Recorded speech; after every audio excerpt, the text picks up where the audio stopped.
Many students struggle to overcome procrastination, getting themselves stuck in a vicious cycle. Does your day-to-day life look like this? You go to school, and then you come home and you avoid homework. Well, then nighttime comes around and you realize, this is due tomorrow. So you're up late doing all of the homework that you needed to do earlier in the day, causing yourself to go to bed very late at night, not getting a good night rest, and then the cycle starts over. Learning how to manage procrastination will change your life. Well, that is at least according to Tim Urban. Now we'll watch his TED Talk, The Mind of a Procrastinator, to understand more about what goes on in your head as you procrastinate. As you watch this video, write down 3 main ideas or tips that you find useful. And I wanted to explain to the non-procrastinators of the world what goes on in the heads of procrastinators and why we are the way we are. Now, I had a hypothesis that the brains of procrastinators were actually different than the brains of other people.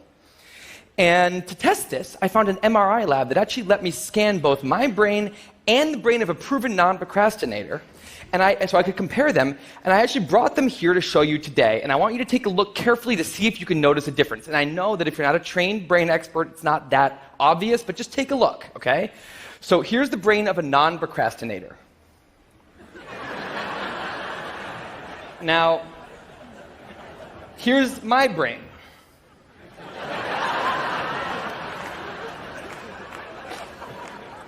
There is a difference. Both brains have a rational decision maker in them, but the procrastinator's brain also has an instant gratification monkey. Now, what does this mean for the procrastinator? Well, it means everything's fine until this happens. So the rational decision maker will make the rational decision to do something productive, but the monkey doesn't like that plan. So he actually takes the wheel and he says, actually, let's read the entire Wikipedia page of the Nancy Kerrigan-Tanya Harding scandal, because I just remembered that happened. Then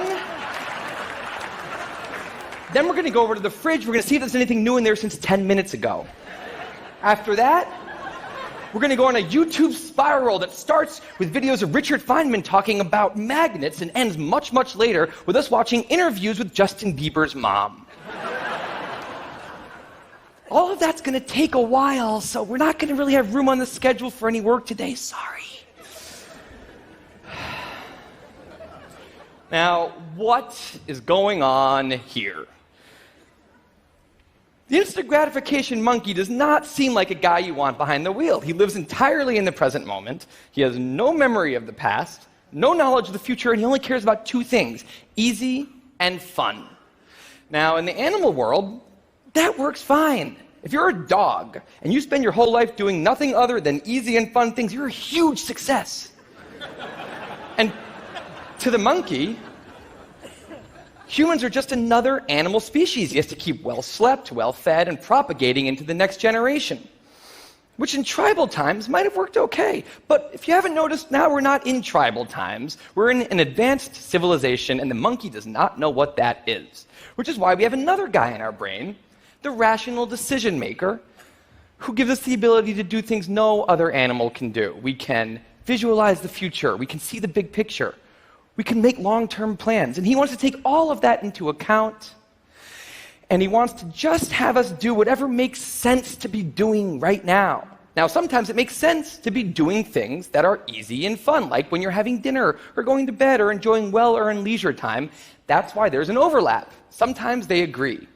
But other times, it makes much more sense to be doing things that are harder and less pleasant for the sake of the big picture, and that's when we have a conflict.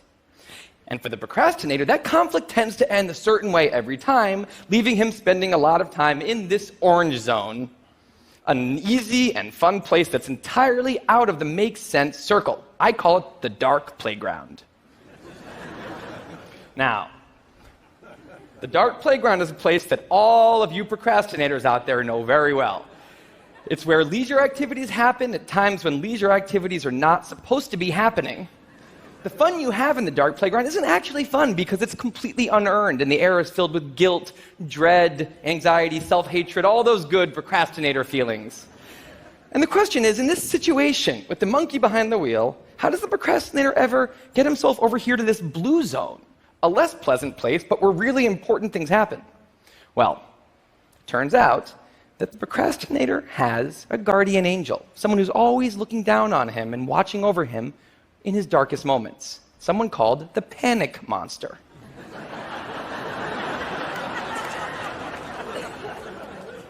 Now, the panic monster is dormant most of the time, but he suddenly wakes up anytime a deadline gets too close or there's danger of public embarrassment, a career disaster, or some other scary consequence. And importantly, he's the only thing that the monkey is terrified of. Now, he became very relevant in my life pretty recently because the people of TED reached out to me about 6 months ago and invited me to do a TED Talk.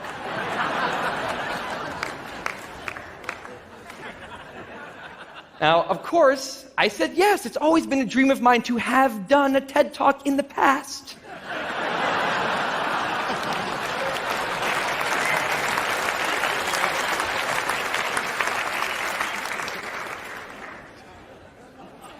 But in the middle of all this excitement, the rational decision maker seemed to have something else on his mind. He was saying, are we clear on what we just accepted? Do we get what's going to be now happening one day in the future? We need to sit down and work on this right now. And the monkey said, totally agree, but also let's just open Google Earth and let's zoom into the bottom of India, like 200 feet above the ground, and we're going to scroll up for 2.5 hours till we get to the top of the country so we can get a better feel for India.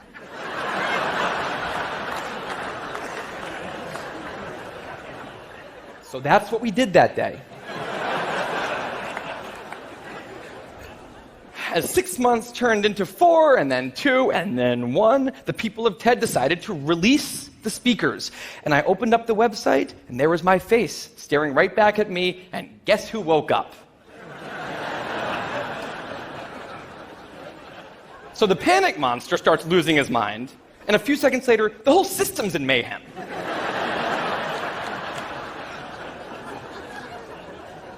And the monkey, who, remember, he's terrified of the panic monster, boom, he's up the tree.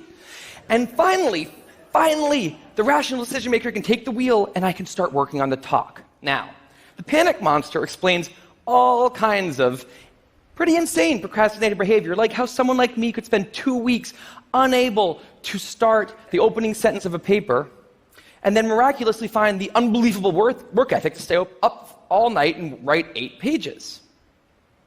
And this entire situation with the 3 characters, this is the procrastinator's system. It's not pretty, but in the end, it works. And this is what I decided to write about on the blog just a couple years ago. Now, when I did, I was amazed by the response. Literally thousands of emails came in from all different kinds of people, from all over the world, doing all different kinds of things. These were people who were nurses and bankers and painters and engineers and lots of PhD students. And they were all writing saying the same thing. I have this problem too. But what struck me was the contrast between the light tone of the post and the heaviness of these emails. These people were writing with intense frustration about what procrastination had done to their lives, about what this monkey had done to them. And I thought about this, and I said, well, if the procrastinator system works, then what's going on? Why are all these people in such a dark place? Well, turns out that there's 2 kinds of procrastination.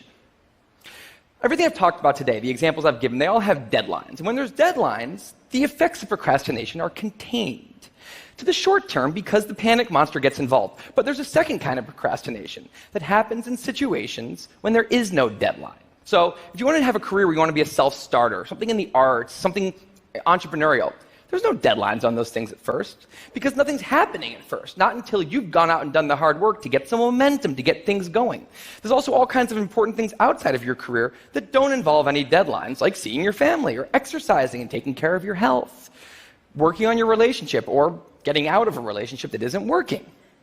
Now, if the procrastinator's only mechanism of doing these hard things is the panic monster, that's a problem, because in all of these non-deadline situations, the panic monster doesn't show up. He has nothing to wake up for. So the effects of procrastination, they're not contained. They just extend outward forever. And it's this long-term kind of procrastination that's much less visible and much less talked about than the funnier, short-term, deadline-based kind. It's usually suffered quietly and privately.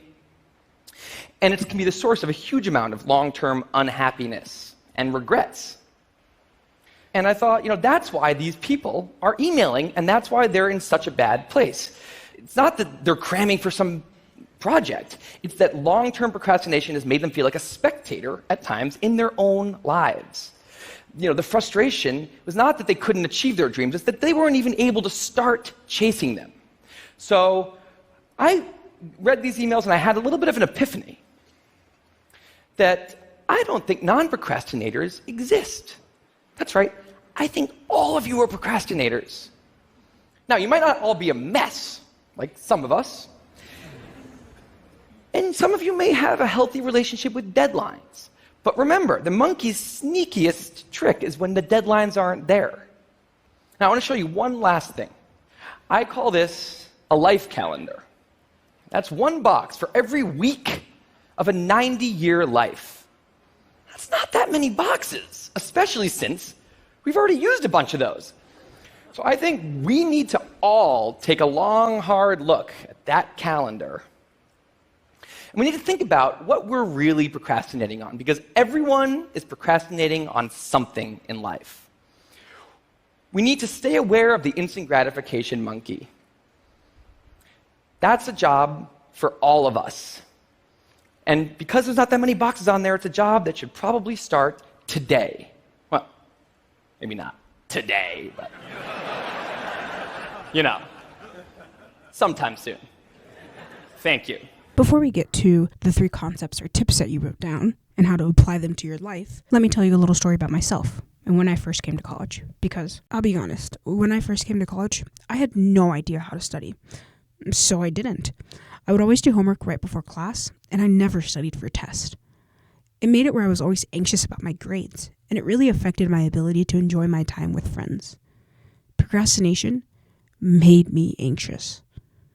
And that's why, before you can overcome procrastination, it's a good idea to figure out why exactly you procrastinate. Here are some examples. Do you procrastinate because you fear failing? Do you have people in your life you don't want to let down? Or do you procrastinate because you lack time management skills? Oh, I'll get to that eventually. And eventually turns into tomorrow. And tomorrow turns into the due date. Or do you sit down at your computer, ready to study, and then realize, I don't want to do this right now, and don't? Finding out why you procrastinate is the very first step in overcoming procrastination. If you're having trouble figuring out why you procrastinate, then maybe try to track your habits over a week. Write down a couple of tasks that you need to get done that week, and whenever you start feeling like you want to procrastinate, take a moment, jot down your feelings over why you're procrastinating. Then, at the end of the week, come back and try to find a common theme. See what makes you procrastinate. Here are a couple of reasons why you should work on overcoming procrastination. Procrastination creates anxiety, and it doesn't allow you to fully enjoy what you're doing. You may like the subject, but because you're stressed about it, you can't really enjoy it, and you feel anxious around something that you might love. Procrastinating also leads to decreased self-esteem and added stress. College is already stressful as is. Procrastinating adds to that, which isn't good for you. Putting off tasks until the last minute makes it harder for you to perform at your best. You didn't fail the test because you're bad. You failed it because you didn't give yourself enough time to study. So now that we know why you procrastinate and why you should work on overcoming that procrastination, I'm going to give you some cures for procrastination. Use these and the tips that you wrote down from Tim Urban's TED Talk to help yourself work on overcoming being a procrastinator. Start by finding a quiet place to study away from any distraction. If that's not working, well then, how about finding a group of people to study with? Accountability partners can be very helpful. If you're not sure who to ask, then CSC's peer mentors are a great resource for you. Scan the QR code to find out more about them. My next cure for procrastination is on self-talk, because it definitely matters. Instead of using shoulds and fears and negative self-talk, you should use wants and needs and more positive self-talk. For example, tell yourself, I need to get this assignment done by Wednesday, and I want to complete it before its deadline because I would feel less anxious and I would have more time for other things. Also, ask yourself, are the goals that you're striving towards based on what you want, or is it because of others' expectations of you? Remember, take care of yourself and do what motivates you. My next cure for procrastination is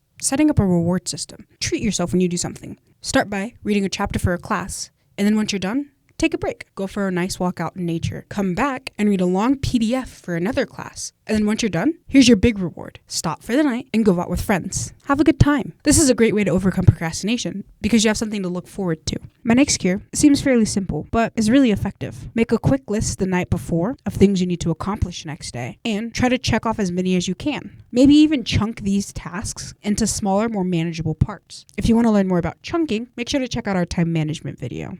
When procrastination's getting the best of you, might as well lean into it. Don't waste your day feeling bad about the fact that you're procrastinating. Instead, do something that makes you happy. And then try again the next day. Go back to that list you made and knock the things out then. My last cure for procrastination is to try SMART goals. SMART goals are goals that are specific, measurable, attainable, relevant, and time-bound. This means making your goal as specific as possible. An example could be, I want to get my assignment done before the due date. Then make sure that goal is measurable. Keep track of the progress that you're making in this goal. For a goal like getting the assignment done before the due date, that could be, I want the assignment 50% done 2 days before the due date. Make sure your goal is attainable. Make sure that you have the skills and abilities necessary to achieve your goal and the resources necessary. Make sure your goal is relevant. Well, this goal is relevant because it's helping you towards graduating college. And then make sure your goal is timely. Don't give yourself a year to complete this. Give yourself like a week, something that can be done in a realistic amount of time. For more support on your journey of overcoming procrastination, visit the Office of Academic Success and their tutoring lab and peer mentoring program. Scan the QR code in the middle to visit our Learning Lab website and to find out more about us.